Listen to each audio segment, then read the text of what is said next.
अमर रहे। आज जिला भाजपा कार्यकर्ता सम्मेलन में मंच पर विराजमान हमारे यशस्वी प्रदेश अध्यक्ष श्रीमान हेमंत खंडेलवाल जी इस अवसर पर खास तौर पर दिल्ली से हमारा मार्गदर्शन करने पधारे हम सबके आदर के केंद्र राष्ट्रीय सह संगठन मंत्री श्रीमान शिव प्रकाश जी भाई साहब, इसी मंच पर विराजमान जिला अध्यक्ष रविन्द्र यति जी, क्योंकि जिले का कार्यक्रम है, प्रदेश के महामंत्री द्वय राहुल कोठारी जी, गौरव रणदिवे जी, संभाग प्रभारी डॉक्टर तेज बहादुर जी, हमारे मंत्री माननीय विश्वास सारंग जी, माननीय मंत्री श्रीमती कृष्णा गौर जी, माननीय महापौर श्रीमती मालती राय जी, इस अवसर पर माननीय विधायक, हमारे जिले के प्रभारी, सारे के सारे अलग अलग दायित्वान सभापति से लगा करके सभी जिले के महामंत्री तक जोरदार ताली बजाकर इनका भी और अपने आप का इस अवसर पर बड़ी संख्या में मौजूद जिला भोपाल के कार्यकर्ता बंधुओं में दोनों हाथ जोड़ के आपको प्रणाम करता, आप सबका अभिनंदन करना चाहिए। डॉक्टर श्यामा प्रसाद मुखर्जी के ये पखवाड़े के दरमियान उनकी 150वीं जयंती के अवसर पर प्रदेश भर में अलग अलग जिला केंद्र के जिला सम्मेलन आयोजित किए जा रहे हैं। एक ऐसे व्यक्तित्व को जिनके जीवन में उनके जीवन के अलग अलग पक्षों को देखते हैं तो हमको लगता है कि हाँ, हमारे राष्ट्रीय अध्यक्ष और ऐसे कर्तृत्ववान अध्यक्ष जिनके आजादी के लड़ाई और आजादी के लड़ाई के पहले से भी एक तरह से वो भविष्य दृष्टा भी थे, भविष्य में होने वाली कठिनाई को समझ करके उनके प्रति चेतना जागृत करते थे। जीवन भर डॉक्टर मुखर्जी ने जो विषय हाथ में रखा हर एक जगह उनकी एक छाप दिखाई देती। एक ऐसे व्यक्ति जो पूरे देश के अंदर सबसे कम आयु में कुलपति के रूप में कलकत्ता विश्वविद्यालय के वाइस चांसलर 33 साल की उम्र में बनते, जन्मजात प्रतिभा के धनी थे, पढ़ने लिखने में भी बहुत होशियार और उनके बलबूते पर भारतीय संस्कृति आधारित शिक्षा के आधार पर शिक्षा को राष्ट्र निर्माण का कैसे योगदान दिया जा सकता है, इसमें भी उनकी बहुत स्पष्ट दृष्टि थी। इसी आधार पर अंग्रेजों के वो कुत्सित षड्यंत्रों का भी वो पर्दाफाश करते रहे। जब भविष्य में भारत कभी कोई कारण से आजाद होता है तो आजाद होने वाले भारत में भी विभाजन की विभीषिका तैयार करने के लिए पाकिस्तान के बनने के पहले बंगाल का विभाजन करने का जो उनका अंग्रेजों का और तत्कालीन व्यवस्था का जो षड्यंत्र था, इसके खिलाफ भी उन्होंने लड़ाई लड़ी। मुझे इस बात की प्रसन्नता भी है और हमको यह सबको गर्व भी होना चाहिए। यशस्वी डॉक्टर मुखर्जी के जीवन के उस दुखद पक्ष को भी हम जानते हैं, लेकिन उनको इस तरह से भी देखा जा सकता है। देश आजाद होता है, आजादी के बाद वो देश के कपड़ा उद्योग मंत्री, कानून और तमाम प्रकार की व्यवस्था को जानते हुए जब वो अपनी भूमिका अदा करते हैं, तो जब देश के अंदर 600 से ज्यादा रियासतों का विलीनीकरण होता है, उस विलीनीकरण के होने वाले एक बड़े महाअभियान में भी बारीक से बारीक चूक भी भविष्य में क्या तकलीफ देगी, ये कोई युग निर्माता ही जाना जा सकता है। इसलिए उस बारीक चीज को पकड़ करके डॉक्टर मुखर्जी ने विषय को सबके सामने लाए। जब एक देश, एक किसान, एक प्रधान, एक विधान होना चाहिए, तो ये एक देश में दूसरी बात कैसे हो सकती है? एक देश का तो एक ही प्रधानमंत्री होगा। एक देश का एक ही तिरंगा झंडा अगर पूरे देश ने अपनाया तो एक देश के अंदर दूसरा झंडा कैसे हो सकता है? एक देश का संविधान है तो अलग से कानून क्यों होना चाहिए? ये जम्मू कश्मीर को तत्कालीन प्रधानमंत्री पंडित जवाहरलाल नेहरू ने जो अलग से सुविधाएं दी, ये सुविधाएं भविष्य में बहुत घातक होगी। इसलिए धारा 370 से लेकर 35A तक ऐसे सारे विषयों को लेकर डॉक्टर मुखर्जी ने अपनी बात को रखा और केवल रखा नहीं, ये हमको सीखने वाली बात भी।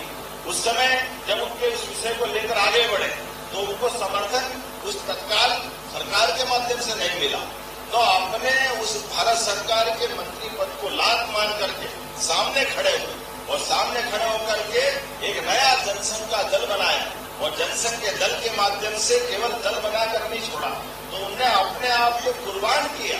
इस आंदोलन के लिए पूरे देश का ध्यान आकर्षित किया और ये तत्कालीन समय में एक अपने सजग राजनीतिक दल को प्रतिपक्षी दल की जो भूमिका की उत्कृष्ट मिसाल उन्होंने पेश की, ये आज भी समसामयिक है।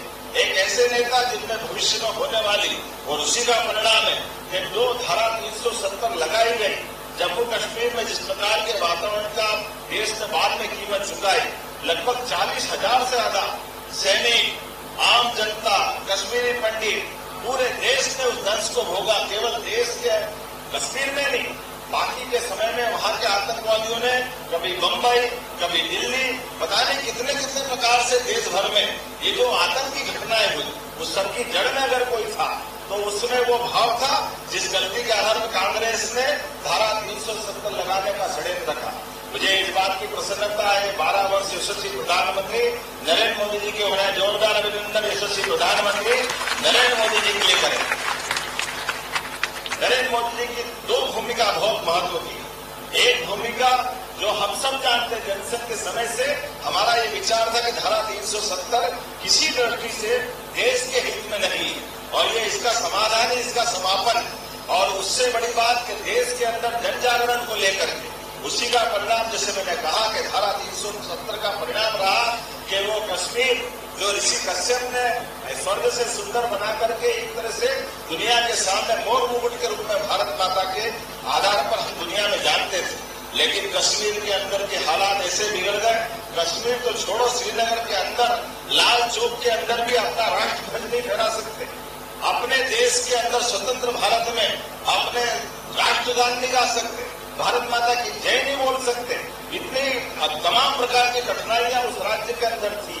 उसी बात को लेकर के डॉक्टर मुरली मनोहर जोशी, राष्ट्रीय अध्यक्ष भारतीय जनता पार्टी की यात्रा प्रारंभ होती है, और यात्रा के पूरे संयोजक के नाते से बड़ी भूमिका तत्कालीन हमारे आज के नेता, प्रधानमंत्री, उस समय के संगठन करता, और वो यात्रा निकलती है, और यात्रा के भरोसे पूरा देश इस बात को जानता है कि आज कश्मीर की हालत क्या है। और मुझे इस बात की प्रसन्नता है जो हमारी पार्टी की विशेषता जो हम कहते हैं वो करके दिखाते हैं। उसी का परिणाम रहा कि कश्मीर के अंदर की वो कठिनाई को, जिसको डॉक्टर मुखर्जी ने अपने बलिदान से अभिशिक्षित करते हुए जनता के सामने लाए, हमारे तत्कालीन आज के प्रधानमंत्री और उस समय के संगठनकर्ता ने एक बड़े अभियान के माध्यम से लाल चौक में तिरंगा फहरा करके अपनी प्रतिबद्धता दिखाई, और कांग्रेस के लंबे उस प्रकार के दुराभाव को जब हमको सरकार मिली तो सरकार के भरोसे से हम देश हित के ऐसे बड़े बड़े निर्णय,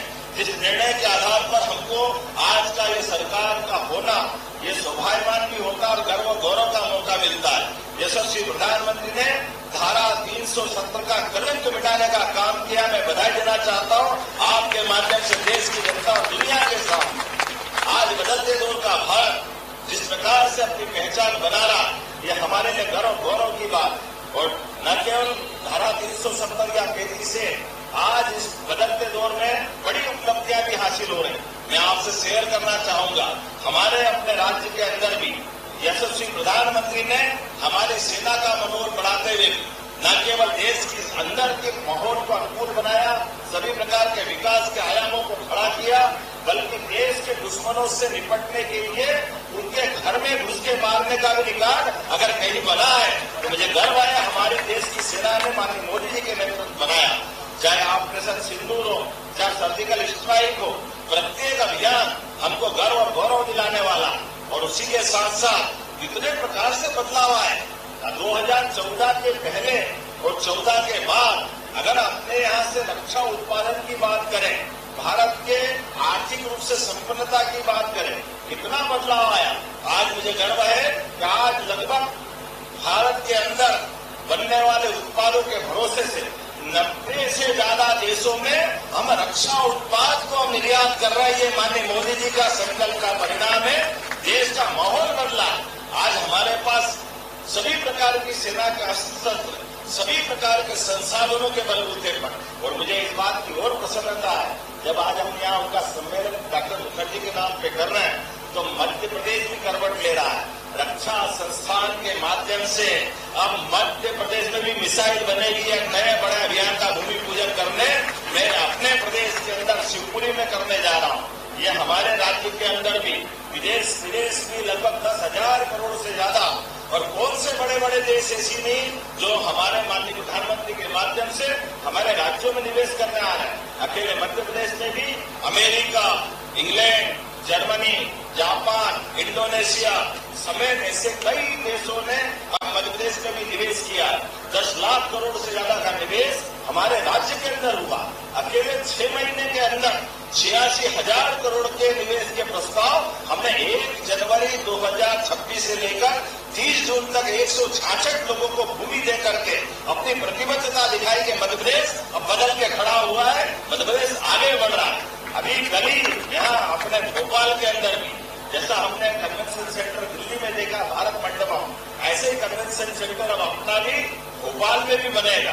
और एक नहीं दो, एक वर्तमान के हमारे कुशवाहा ठाकरे के सभागार के अंदर भी बन रहा है। जब देश के अंदर अब भोपाल और अपने प्रदेश का विशेष सम्मान है तो भोपाल के अंदर वो सब क्यों न होना चाहिए। और केवल भोपाल में क्यों, हमारे राज्य के प्रत्येक स्थान पर विकास के सारे पर्याय बनते हैं। ये सारे कामों को हम जा रहे हैं, लेकिन इन कामों को करने जा रहे हैं तो विरासत से विकास की ओर बढ़ रहे हैं। अतीत के गौरवशाली प्रश्न को लाने के लिए भी हमारी सरकार समान रूप से काम कर रही है। और अतीत के उस गौरवशाली प्रश्नों के बलबूते पर चाहे सम्राट विक्रमादित्य का काल हो, चाहे विक्रमादित्य के बाद राजा भोज का काल हो, या हमारा गौरवशाली भगवान कृष्ण का वो महाभारत काल हो, ऐसे महारथियों को अपने सबके सामने लाकर भविष्य के आदर्श प्रतिमान गढ़ते हुए हमारे अपने राज्य को भी यशस्वी प्रधानमंत्री के नेतृत्व में कदम से कदम मिला के आगे बढ़ने की तरफ हम आगे बढ़ रहे हैं। ऐसी इस पूरे आंदोलन में जब मैं मुखर्जी के इस बलिदान की तरफ देखता हूँ तो सच में आज अपने लिए उनकी श्रद्धांजलि यही होगी कि हम अपने तय जहां जहां से हो सकता है, वैसे तो परमात्मा की दया है, ये वाकई स्वर्णिम काल चल रहा है। जब 16 से लेकर 17 सरकारें हमारी अपने खुद के दल की बनी है, जोरदार अभिनंदन है प्रधानमंत्री के माध्यम से, और 22 से ज्यादा एनडीए की सरकारें हमारे यहाँ बनी हुई। और उससे आगे बढ़कर देश के भौगोलिक एरिए में 80% से ज्यादा हिस्से में अब हमारी और हमारे सहयोगी दलों की सरकारें हैं। तो आज के समय में कहाँ हमारा डॉक्टर मुखर्जी का वो बलिदान और आज बदलते दौर का हिंदुस्तान, दोनों ने मिलकर दुनिया के बीच अपनी जो पहचान बनाई है, मैं विनम्रता से आपसे यहाँ मैंने कहा संचालनकर्ता से और माननीय अध्यक्ष और माननीय शिवप्रकाश जी वैसा से, क्योंकि मुझे इसके तुरंत बाद शिवपुरी के कार्यक्रम में जाना था तो क्रम तोड़कर मैंने विनम्रता से अनुमति मांगी, उन्हें अनुमति दी और आप सबकी अनुमति मिली ताकि मैंने अपना विषय रखा। मेरी अपनी ओर से प्रेम के साथ इस पूरे आयोजन के लिए डॉक्टर मुखर्जी के बलिदान को स्मरण करते हुए हम सब भारतीय जनता पार्टी के कार्यकर्ता जो जहां है जहां से आगे बढ़ेगा, प्रत्येक कार्यकर्ता अपने देशभक्ति की मिसाल को कायम करते हुए प्रदेश को आगे बढ़ाने के लिए, देश के विकास के साथ कदम से कदम मिलाकर चलने के लिए और दुनिया के सबसे बड़े लोकतांत्रिक देश भारत के लिए हम दुनिया में अपनी अच्छी मिसाल कायम करेंगे। इसी संकल्प के साथ इस पूरे आयोजन की मेरी अपनी ओर से बधाई, बहुत बहुत धन्यवाद। भारत माता की, भारत माता की, भारत माता की।